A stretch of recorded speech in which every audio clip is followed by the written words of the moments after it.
नमस्कार आदाब, मैं हूं राव अकरम और आप देख रहे हैं मेरा हिंदी यूट्यूब चैनल। साथियों, आज की इस वीडियो के अंदर हम जानकारी करेंगे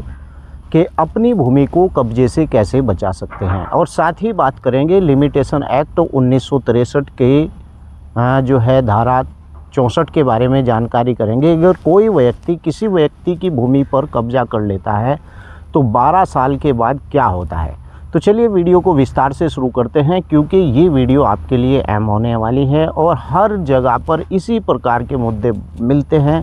कि उस व्यक्ति ने हमारी भूमि पर कब्जा कर लिया था, लेकिन कब्जा करने के बाद उसके खिलाफ़ हम न्यायालय में नहीं गए और उस भूमि का वो व्यक्ति मालिक हो गया। विस्तार से वीडियो को शुरू करते हैं। उससे पहले आपसे गुजारिश है कि इस वीडियो को लाइक ज़रूर कर दें, ताकि मुझे पता चल जाए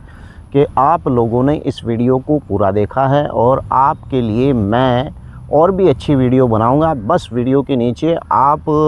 मैसेज बॉक्स के अंदर आप अपना मैसेज मुझे छोड़ सकते हैं। अगर मुझसे आपको कोई वार्ता या बात करनी है तो डिस्क्रिप्शन में मैंने अपना मोबाइल नंबर दे रखा है। तो चलिए विस्तार से वीडियो को शुरू करते हैं। जिस प्रकार से मैंने आज इस वीडियो के टाइटल में आपको बताया है कि अगर आपकी कोई भूमि है तो उसके ऊपर कोई व्यक्ति कब्जा कर लेता है तो ऐसे कब्जे से कैसे बचाया जा सकता है। सबसे पहली बात मैं आपको बताऊंगा, अगर आपकी कोई इस प्रकार की भूमि है तो उसकी बाउंड्री वाल का होना बहुत ज़रूरी है। उस भूमि के ऊपर आपको महीने 2 महीने या 6 महीने के ऊपर उस भूमि की जांच को करना आपका बहुत ही ज़रूरी है। उस भूमि के आसपास कोई इस प्रकार का व्यक्ति तो नहीं है कि जो व्यक्ति आपकी उस भूमि के सामने या इर्द गिर्द खड़ा होता है और बाद में पता चलता है कि उसे सालों वहाँ पर हो जाते हैं और आप ये देखकर उसे यानी छोड़ देते हैं कि ये व्यक्ति आपका क्या बिगाड़ लेगा। तीसरा ये कि अगर आपका किसी व्यक्ति से झगड़ा या फसाद है तो आप इस बात का ध्यान रखें कि वो व्यक्ति के पास में अगर भूमि है तो उस भूमि की आप बाउंड्री वाल ज़रूर करा दें, क्योंकि बहुत से झगड़े के मामले ऐसे होते हैं जिन झगड़ों के मामले में कोई भी व्यक्ति आपकी भूमि को नुकसान पहुंचा सकता है। और यहाँ पर आपको एक बात का और ध्यान देना चाहिए कि कुछ व्यक्ति ये कहते हैं कि उस भूमि को आप किसी को लीज पर दे दें, लेकिन लीज पर देने का मतलब ये नहीं है कि आपने किसी व्यक्ति को मुजबानी उस भूमि को किराए पर दे दिया, यानी कि आपने उस भूमि को इस तरीके से दे दिया कि ठीक है आप इसकी देख रेख करते रहना और इतने पैसे आप मुझे महीने में देता रहना। इस प्रकार का लीज एग्रीमेंट कोई लीज नहीं होता है जब तक इस प्रकार के लीज एग्रीमेंट को रजिस्टर ना कर दिया जाए। ख़ास इसी बात का ध्यान रखना है। और फिर भी अगर आपने उस भूमि का लीज एग्रीमेंट कर भी दिया है तो उस भूमि की आपको मौके पर इस प्रकार से उसकी जानकारी का रखना, क्योंकि कानून ये कहता है कि अगर आपके पास कोई भूमि है तो उस भूमि की देखरेख को रखना भी आपकी ही जिम्मेवारी है। अब चलिए मैं आपको बताता हूँ कि लिमिटेशन एक्ट क्या कहता है ऐसे कब्जाधारियों के बारे में। सपोज मान लीजिए कि आपकी कोई भूमि है और किसी व्यक्ति ने आपकी भूमि पर कब्जा कर लिया है, या आपका कोई पारिवारिक व्यक्ति है या आपका भाई ही क्यों ना हो। अगर आप यानी कि कहीं पर बाहर रहते हैं और आपने अपने भाई को ही कह दिया कि आप इस मकान या इस भूमि की देखरेख कीजिए, और ये साबित हो जाता है, वहाँ के लोग इस बात की गवाही दे देते हैं कि वास्तव में इसका जो मेन मालिक था वो तो हमने आज तक भी नहीं देखा, लेकिन इस भूमि के ऊपर जो लगान है वो भी इसका भाई या जो कब्जाधारी है वो इसे जमा कर रहा है, और उस व्यक्ति के द्वारा वहाँ पर कोई बिजली का बिल या ट्यूबवेल लगाया हुआ है उस भूमि के ऊपर, और उस व्यक्ति ने 12 साल तक अपनी भूमि की सूद नहीं ली, और दूसरा व्यक्ति जो व्यक्ति को उसने वहाँ पर छोड़ा था उस व्यक्ति ने उस भूमि की देखरेख की, या उस भूमि के अंदर उस व्यक्ति का पक्का यानी कि पक्का कब्जा मान लिया जाता है। ऐसे बहुत से मामले होते हैं कि अगर भूमि किसी और की होती है वो ठेके पर किसी और को दे देता है, और ठेका भी रजिस्टर नहीं होता है। 10-10 साल के लिए एक ही आदमी भूमि को जोतता रहता है।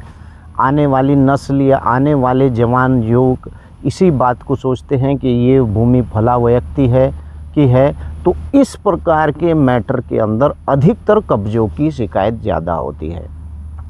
यानी कि अगर किसी व्यक्ति ने, सीधा सा मैं आपको बताता हूँ, अगर किसी व्यक्ति ने किसी व्यक्ति की भूमि पर 12 साल तक कब्जा कर लिया है तो कानून ये कहता है कि उस भूमि का कब्जा करने वाले व्यक्ति को आप वहाँ से नहीं हटा सकते और उसे भी इतना ही अधिकार हो जाता है जितना कि मेन मालिक को होता है। अब यहाँ पर कब्जे की बात मैं आपको बताता हूँ कि बहुत से ऐसे व्यक्ति थे जो पुराने थे, उन्होंने अपनी भूमि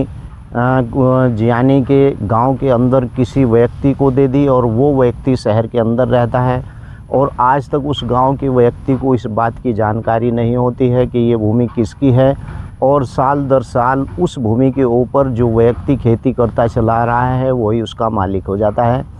बाद में जब मेन मालिक आता है तो वो कहता है कि ये भूमि मेरी है, तो सब एविडेंस उसके खिलाफ़ चले जाते हैं। और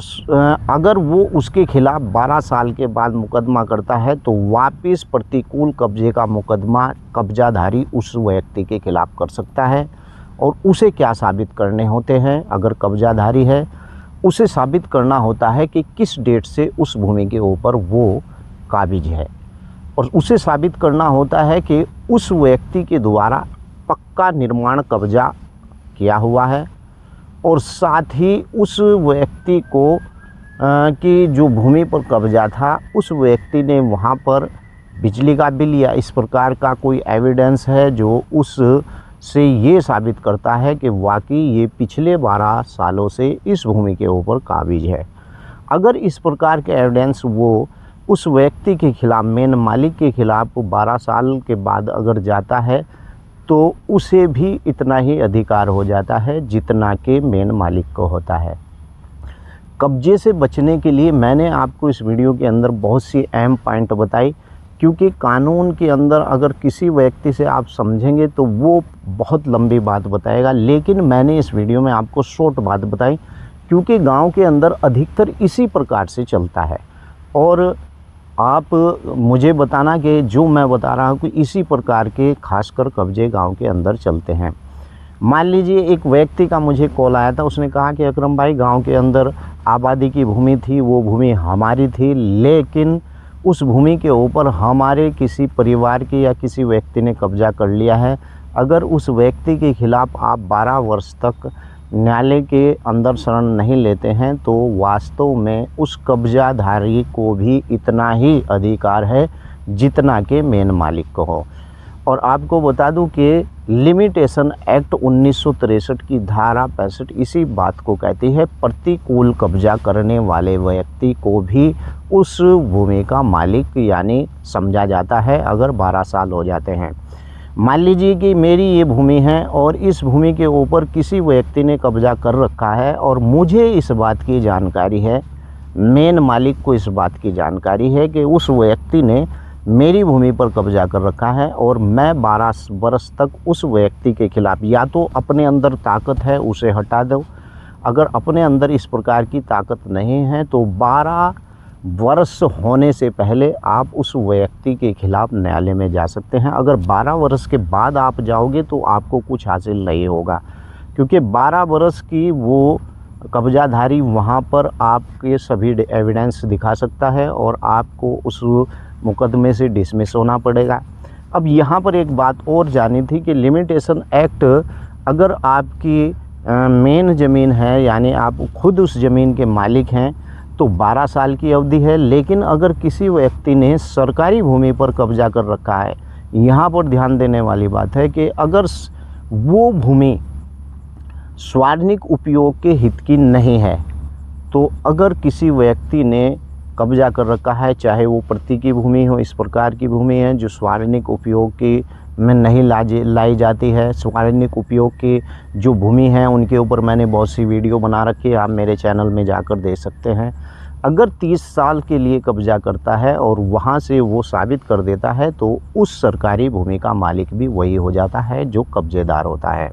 आपको वीडियो कैसी लगी है लाइक ज़रूर करें और मेरी इस वीडियो के नीचे लिखकर आप ज़रूर बताएं कि आपको कोई बात समझ में नहीं आई है तो आप डिस्क्रिप्शन में मेरा मोबाइल नंबर है, नियम को पढ़ने के बाद ही मुझे कॉल करें। तो अगली वीडियो का टॉपिक जो भी होगा, अगर आपकी कोई इस प्रकार की समस्या है तो वीडियो के नीचे लिख सकते हैं, मैं उस पर भी वीडियो बना दूंगा। जय हिंद, जय भारत, खुदा हाफिज।